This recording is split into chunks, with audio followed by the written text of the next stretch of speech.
Magandang hapon mga ka-happy hour. Narito ang mga balita para sa MBC TV Network News Update 5 PM edition. 5 napaulat na nasawi dahil sa freezing at habagat, higit 800,000 individual apektado. Yan ang MBC TV Network News ni Edniel Parosa. Hindi muna magbababa ng red alert status ang Office of Civil Defense kahit na nitong Sabado pa nakalabas ang bagyong Krising.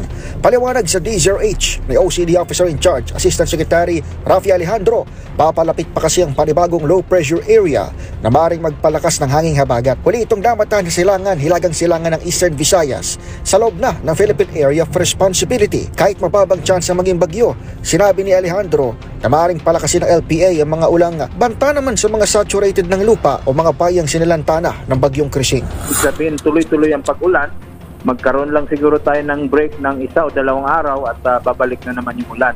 So kaya nga kami tuloy-tuloy pa rin siguro ang red alert. Ibig sabihin yung ating habang nagre-recover tayo kay Krising, tuloy-tuloy naman ang preparasyon natin dito sa parating. Nangangahulugan ng red alert ng agaran at tuloy-tuloy na emergency response. Katuwang ang mga duty officers sa NDRRMC mula sa iba pang ahensya ng gobyerno gaya ng AFP at PNP. Samantala, sa pinakuling opisyal na report ng NDRRMC, 5 na ang napapaulap na nasawi sa nagdaang bagyo, kung saan 2 ang kumpirmado at tumadaan pa sa verifikasyon ng iba. 7 naman ang patuloy pang nawawala, habang 5 napaulap na sugatan. Bahagi ang mga ito ng higit sa 800,000 individual na apektado ng sama ng panahon, kung saan higit 20,000 nasa evacuation centers habang nagsilikas sa iba pang mga lugar ang mga natitira. Para sa MBC TV Network News, ito si Edniel Parosa na DZRH. Una sa Pilipinas, una sa Pilipino.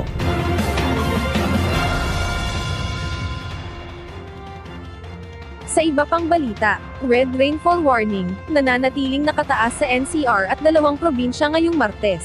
Nananatiling nakataas ang red rainfall warning sa Metro Manila at 2 pang probinsya sa Luzon ngayong araw ng Martes, sa gitna pa rin ng nagpapatuloy na mabibigat na pag-ulan dala ng habagat, kaya't patuloy na ibinabala ang seryosong mga pagbaha sa mga flood-prone areas. Sa ilalim ng red rainfall warning, asahan ang walang humpay na pag-ulan sa loob ng sunod na 3 oras. Kabilang pa sa mga nakasailalim sa red rainfall warning ang Bataan, Cavite partikular sa Bacoor, Imus, Kawit, Cavite City, Noveleta, Tanza, Rosario at General Trias, habang nakataas naman ang orange rainfall warning o matinding mga pag-ulan sa susunod pang 2 oras sa Zambales, Pampanga, Bulacan, Laguna, Rizal, Batangas at Cavite. Patuloy ding na pinaalerto ang mga residente na nasa ilalim ng orange rainfall warning sa banta ng mga pagbaha. Samantala, nakasailalim naman sa yellow rainfall warning, kung saan inaasahan ang malalakas na pag-ulan sa susunod na 2 oras sa Quezon, Tarlac at Nueva Ecija. Ibinabala din ang mga pagbaha sa mga flood-prone areas.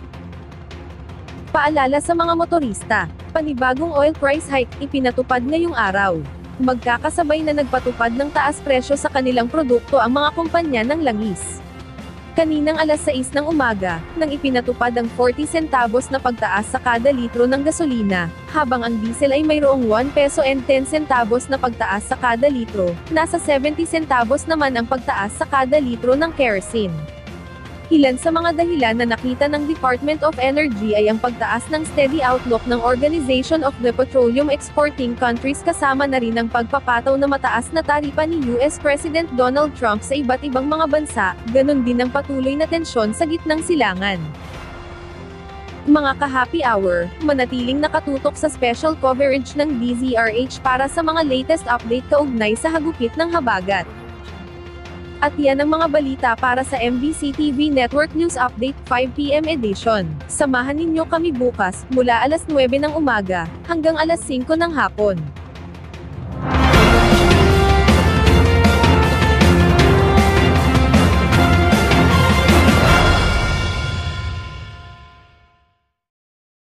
Mga ka-happy hour, kung gusto mong manood ang mga balita sa MBC TV Network News Update, mag-subscribe sa aming YouTube channel, i-like ang aming Facebook page, at i-follow sa aming TikTok account.